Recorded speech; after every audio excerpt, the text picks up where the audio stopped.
You know, sometimes I feel like the world is changing quietly, almost invisibly, while most of us aren't truly aware of it. We're stepping into an age of digital control, where every move we make, every habit, every purchase, even the smallest click, leaves a trace. You're no longer anonymous. Every choice you make is being recorded, analyzed, shaped, until one day, you realize something unsettling. Are you the one being programmed, or the one programming your own life? I once spoke with a man in his 40s who told me his phone seemed to know what he wanted before he did. He laughed and said, "Maybe I'm not really in control anymore." And that silence that followed, it wasn't just his realization. It was all of ours. But I'm not sharing this to scare you. I'm sharing it to remind you that it's time to act, not to fight the system, not to run away from technology, but to build something far more important, inner freedom, the kind that no system can take away. Freedom of mind, freedom of will, and freedom of choice. Because when you have financial stability, you have options. When you have awareness, you can't be manipulated.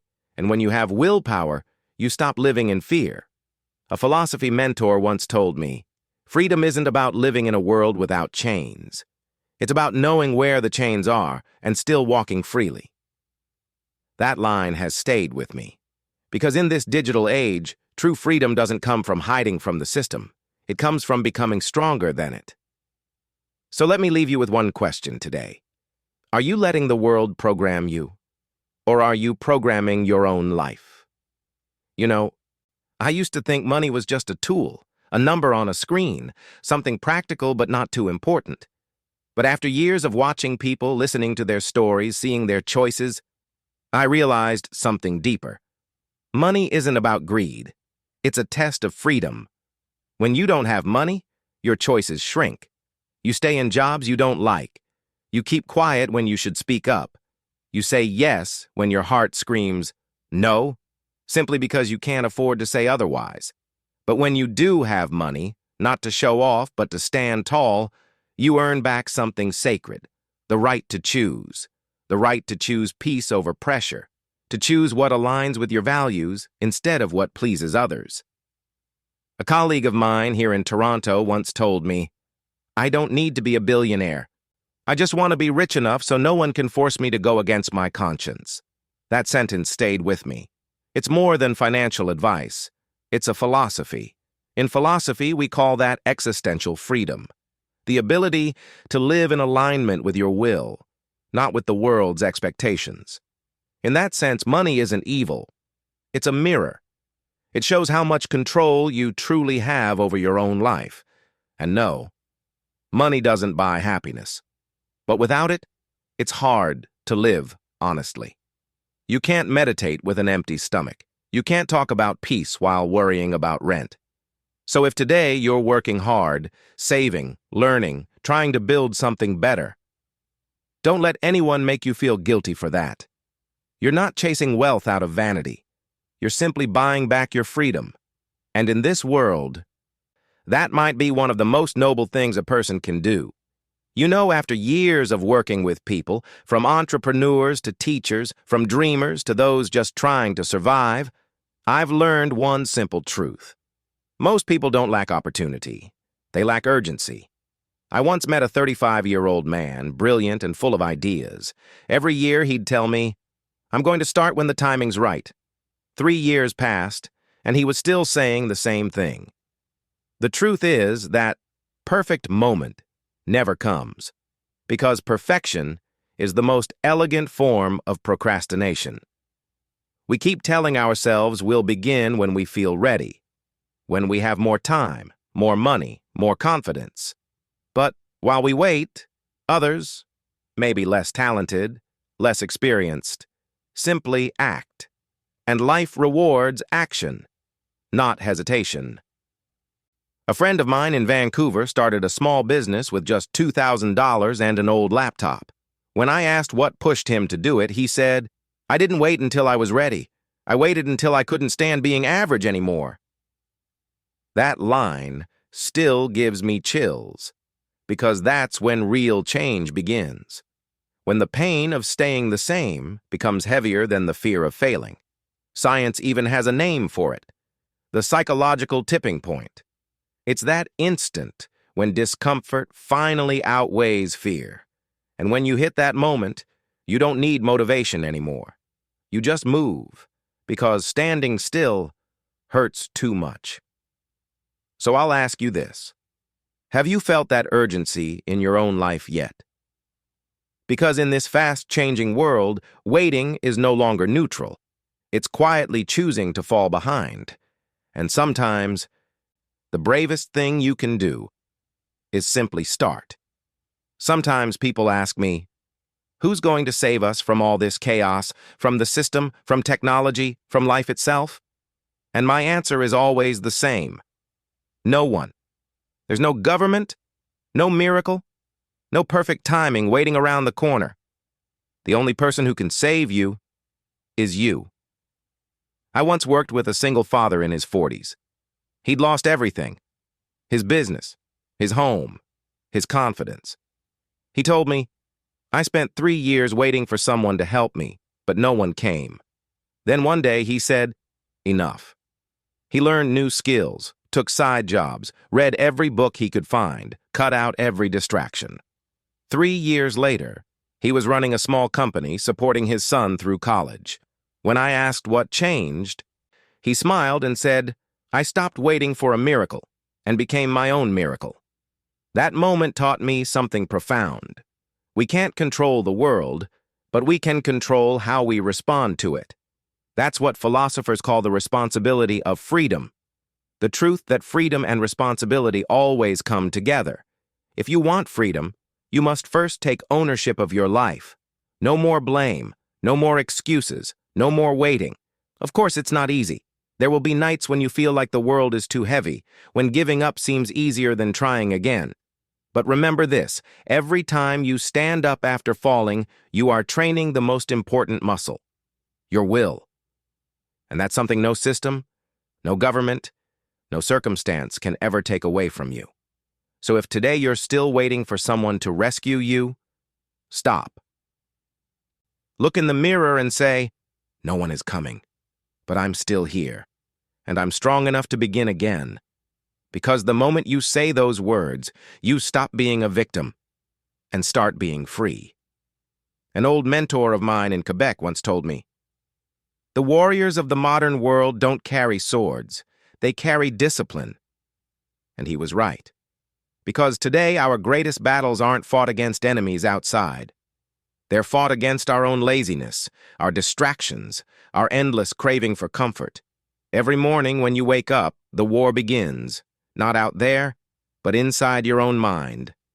One voice whispers, "Just sleep 5 more minutes." The other says, "Get up, do the work. Life isn't waiting." And whichever voice you choose to listen to shapes your destiny. I once coached a businessman in Calgary, talented, connected, intelligent, yet constantly frustrated. He told me, "I don't know why I can't break through." So I asked him, "What time do you wake up?" He said, "Around 7:30, except on weekends." I smiled and replied, "You don't lack potential. You lack discipline." A year later, he emailed me. He'd started waking up at 5 a.m., reading daily, exercising, writing goals every morning. His business tripled in revenue. No magic, no shortcuts, just the quiet power of consistency. Discipline is the bridge between dreams and reality. It's not loud. It doesn't seek applause. It's built in those invisible hours when no one's watching, and that's where true freedom is born. Most people fear discipline because they think it limits them. But the truth is, discipline doesn't take away your freedom. It creates it. When you control yourself, nothing else can control you. The world outside will always be noisy, unpredictable, full of change. But those who have inner order, who know where they're going, will always stand firm. So if you ask me, how do I stay grounded in this chaotic digital age? My answer is simple. Become your own warrior. Win one small battle in your mind each day, and eventually, you'll win your entire life. Have you ever stopped in the middle of your busy day and quietly asked yourself, am I really living or just existing? It's such a simple question, but for most people, it's a heavy one. Because if we're honest, many of us aren't truly living. We're repeating. Yesterday looks like today. Today will look like tomorrow. We call it stability, but sometimes it's just comfort dressed as paralysis. We work, we eat, we pay the bills. We scroll through our phones, and somewhere along the way, the dream we once had to live deeply, to create, to matter, begins to fade like an old photograph. I once met a 55-year-old woman in Vancouver. She said to me, "I'm not afraid of dying. I'm afraid of realizing I never truly lived." That sentence hit me harder than any philosophy book ever could. Because life isn't measured by the years we survive. It's measured by the moments we wake up to ourselves. The moments we dare to say, enough. I want to live differently. Philosophers call it existential awakening. That instant when we can no longer bear the dull comfort of our routine, and we choose to wake up. And that, my friend, is where real life begins. I want you to imagine this. Tomorrow morning, you wake up and stop trying to meet everyone else's expectations. You stop apologizing for being yourself. You stop running from your truth. And for once, you just live honestly, even if it's slow, even if it's simple. Because living truly doesn't require wealth or perfection. It only requires presence, to feel, to care, to be here. So say it quietly, maybe just to yourself. From today forward, I'm done just existing. I choose to live. And when you say it with your whole heart, life will finally start responding to you.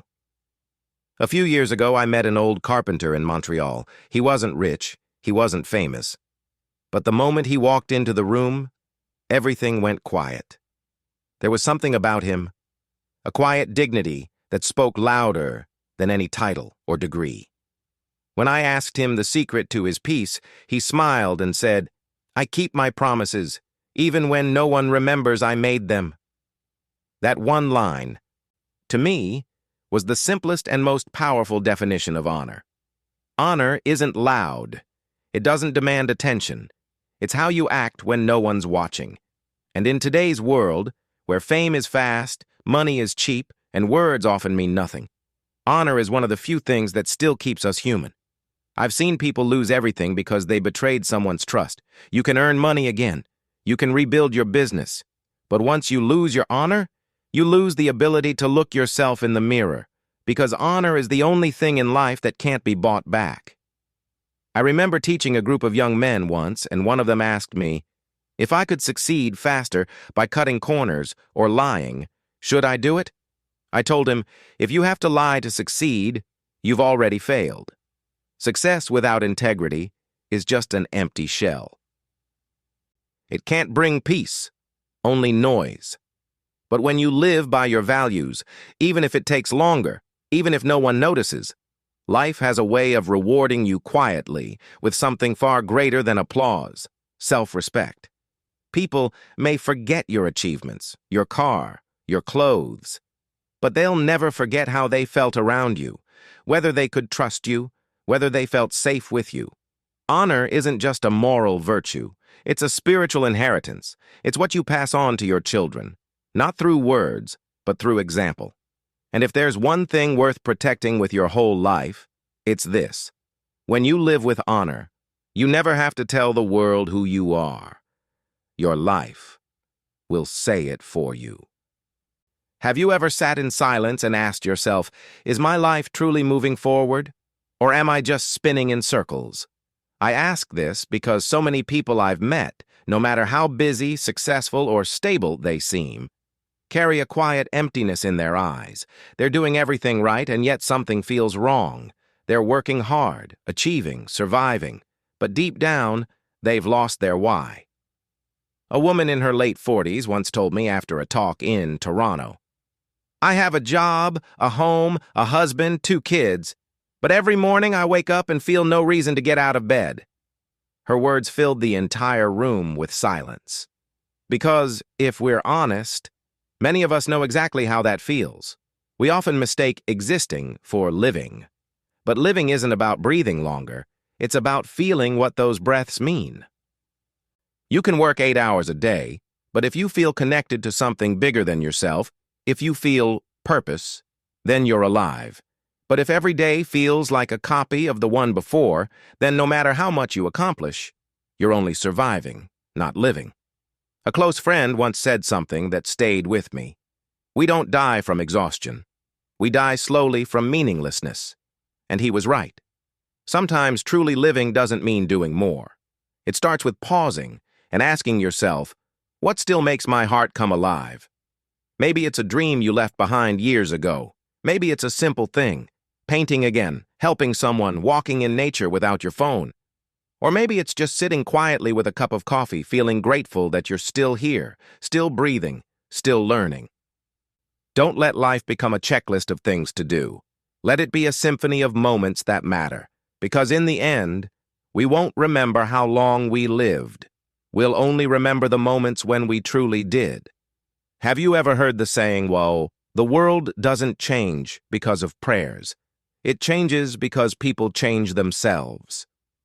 The older I get, the more I realize how true that is. We often complain that the world is too chaotic, that people are becoming colder, that life feels unfair. But how often do we stop and ask, have I lived any differently? I remember a talk I gave in Ottawa where a middle-aged man stood up and asked, how can I change the world when I'm just an ordinary person? I smiled and told him, you don't need to change the whole world. Just change yourself, and the world around you will begin to shift. Because every great transformation in history began with a single awakened soul, someone who chose honesty in a dishonest world, kindness in a cruel one, discipline in a lazy one. And I've seen it happen in the smallest ways. A father who decides to talk to his son instead of yelling. A boss who chooses fairness over profit. A woman who spends her weekends teaching refugees for free. Tiny actions, yet, together, they create a quiet revolution. Philosophers call it the mirror effect. The world simply reflects who we are. If we want to see light, we must be the ones to shine it first. If we want truth, we must be the ones brave enough to live it. You don't need power or fame to make an impact. All you need is the courage to live a little better, to understand instead of judge, to build instead of break. And when you do that, your small circle of light grows wider than you think. So if you ever doubt that your efforts matter, remember this. One drop of water doesn't make an ocean, but every ocean begins with a single drop. Be that drop, because the moment you change, the world begins to change with you.